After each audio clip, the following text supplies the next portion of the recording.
Tout autre chose à présent. Cette nouvelle année 2017 arrive avec son lot de changements. L'occasion pour nous d'accueillir Michael Sarda. Il est avocat. Bonsoir Michael Sarda. Bonsoir. Concrètement, il y a beaucoup de changements qui vont être opérés cette année. Pour ce qui est du divorce, on en parle et on en parle déjà au mois de janvier. Eh bien oui, on a beaucoup parlé des vies teintées. Alors merci de m'interroger sur le divorce.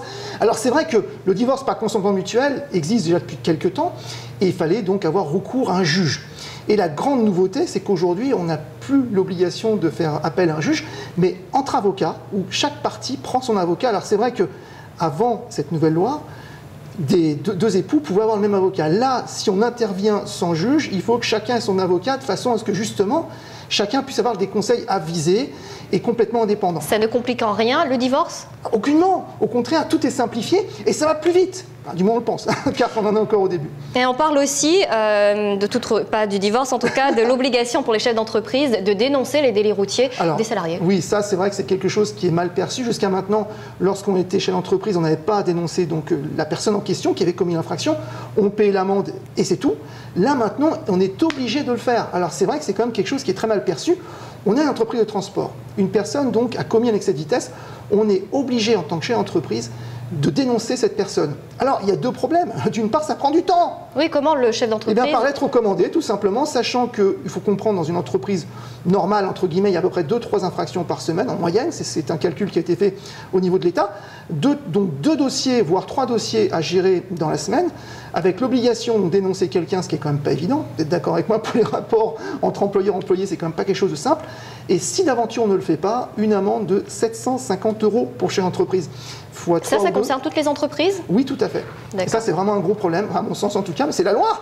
Mais c'est vrai que c'est mal perçu, parce que c'est quelque chose qui ajoute, à mon sens, beaucoup de difficultés. Et on reste dans le domaine du travail, puisque la loi travail va être aussi un petit peu modifiée. Oui, tout à fait, rentre en application. Alors, avec le droit des connexions, alors c'est quoi le droit des connexions? Aujourd'hui, la connexion, elle est partout. On a donc des ordinateurs portables, ceux du travail, des téléphones, et à un moment donné, on a envie de dire « Stop! Je peux ne pas être joignable ».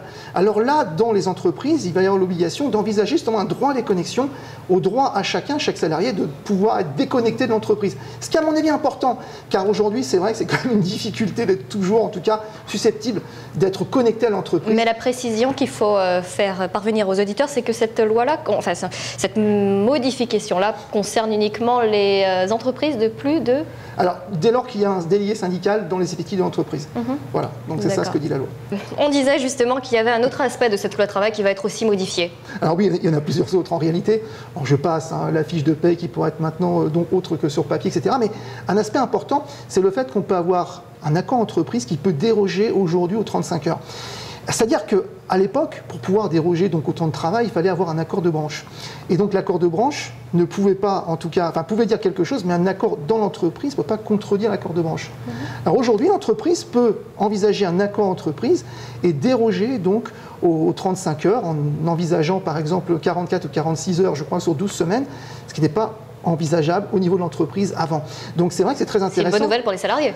Oui, tout dépend où on se place, mais en tout cas c'est une bonne nouvelle pour l'entreprise, car finalement ça lui donne plus d'autonomie et c'est à mon sens beaucoup plus logique aujourd'hui où une entreprise individualisée puisse prendre ce genre de décision qui est forcément adaptée à sa situation et qui n'est pas forcément la situation de toute une branche d'activité. Voilà, donc effectivement je pense que c'est une avancée intéressante. Ok, merci beaucoup Michael Sarda d'avoir répondu, de nous avoir apporté ces précisions. Avec grand plaisir, merci. Voilà, c'est la fin de cette édition. Merci de nous avoir suivis. Passez une très belle soirée avec les programmes de TV.